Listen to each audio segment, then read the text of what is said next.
சைவ சித்த மருத்துவர் மடம் 10/3/24 சைவ சித்த மருத்துவ சமுதாயத்தின் நிர்வாகிகள் கூட்டம். நேரம் காலை 9:30 மணி.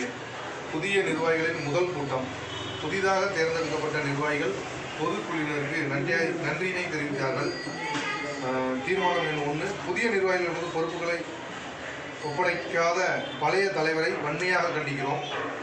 பழைய நிர்வாகிகள் வரவு செலவு கணக்கு, நோட்டு, மடத்தின் சாவி மற்றும் கையிருப்பு பணம் ஆகியவற்றை புதிய நிர்வாகிகளுடன் உடனடியாக ஒப்படைக்க வேண்டும்.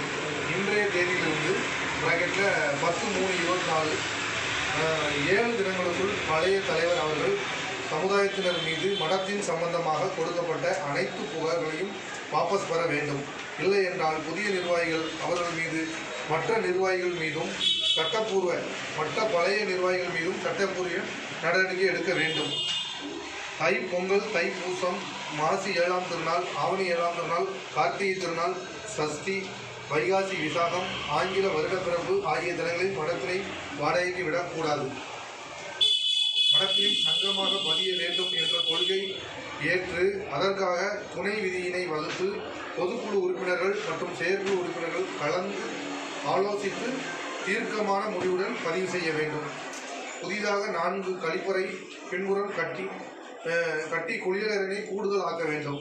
மடத்தின் மாடியில் உள்ள அறையில் கழிப்பறையினை சீர் செய்து அறையில் சுவர் மற்றும் தரையில் டைல்ஸ் பதிக்க வேண்டும்.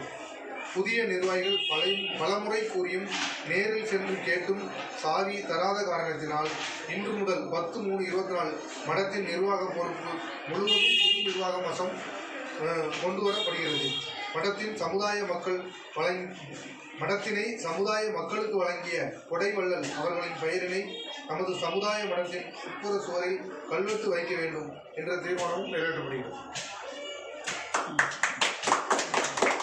தீர்மானம் அனைவராலும் ஏகமனதாக ஏற்றுக்கொள்ளப்படுகிறது.